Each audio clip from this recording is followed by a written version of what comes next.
ಧನುರಾಶಿ ಏಕನಕ್ಷತ್ರ ಏಕರಾಶಿ ಆಗಿರತಕ್ಕಂತಹ ಪ್ರೇಮಿಗಳಲ್ಲಿ ಪ್ರೇಮದ ವಿಚಾರಕ್ಕೆ ತುಂಬ ಉದ್ವಿಗ್ನ ಪರಿಸ್ಥಿತಿ ಬರುತ್ತೆ.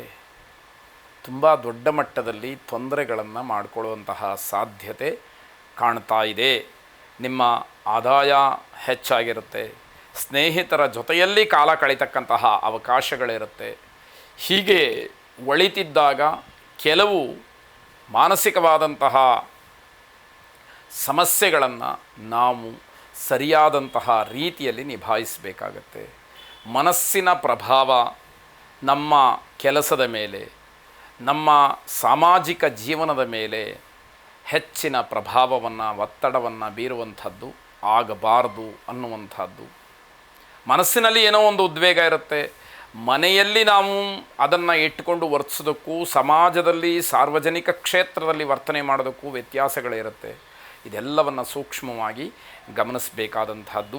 ಸಾಧುಗಳ, ಯೋಗಿಗಳ ದರ್ಶನವಾಗತಕ್ಕಂತಹ ಸೂಚನೆ ಇದೆ.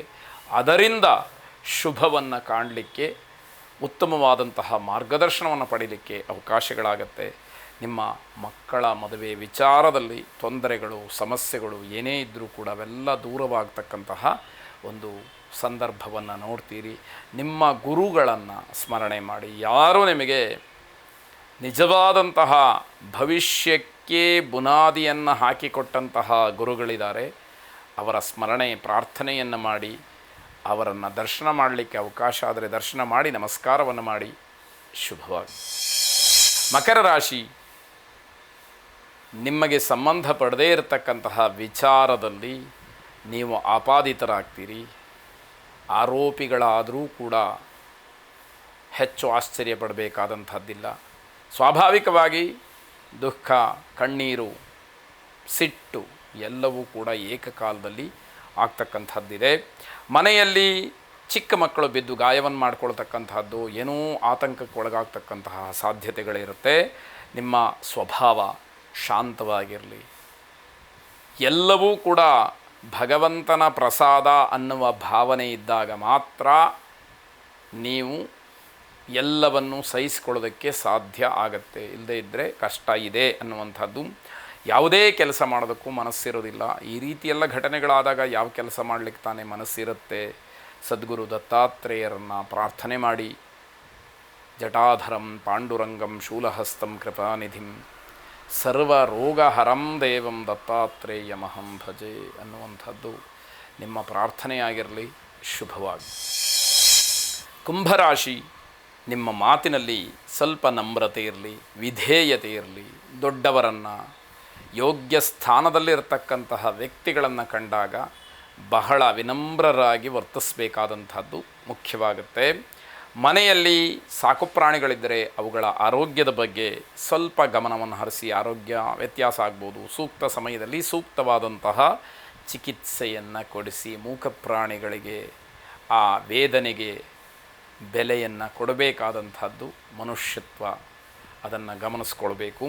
ತೋರಿಕೆಯ ಯಾವ ಕೆಲಸಗಳನ್ನು ಕೂಡ ಮಾಡಲಿಕ್ಕೆ ಹೋಗಬೇಡಿ. ಯಾರೋ ನೋಡಲಿ, ಯಾರೋ ಇನ್ನೇನು ಹೊಗಳಿ ಎನ್ನುವಂತಹ ಕೆಲಸಗಳು ಯಾವುದೂ ಕೂಡ ಬೇಡ ಅಂತ ಅರ್ಥ.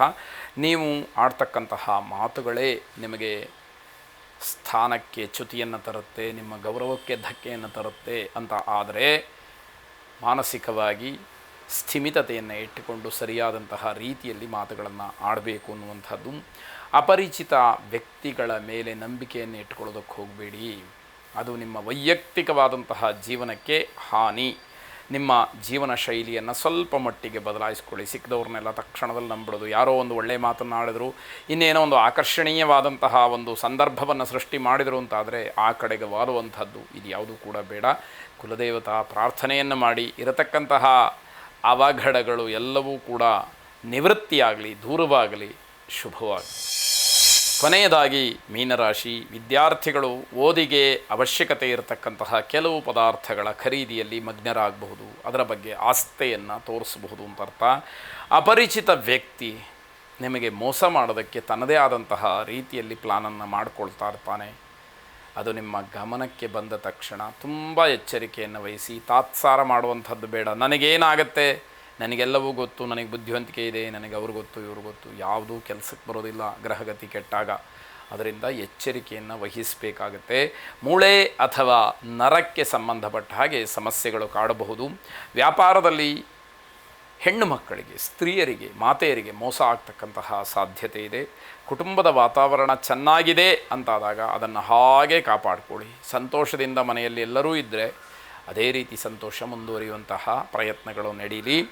ಉತ್ತಮವಾದಂತಹ ಅನುಭವಿಗಳ ಮಾರ್ಗದರ್ಶನದಿಂದ ನಿಮಗೆ ಉತ್ತಮವಾದಂತಹ ಕೆಲಸಗಳನ್ನು ಮಾಡೋದಕ್ಕೆ ಅವಕಾಶಗಳಾಗತ್ತೆ.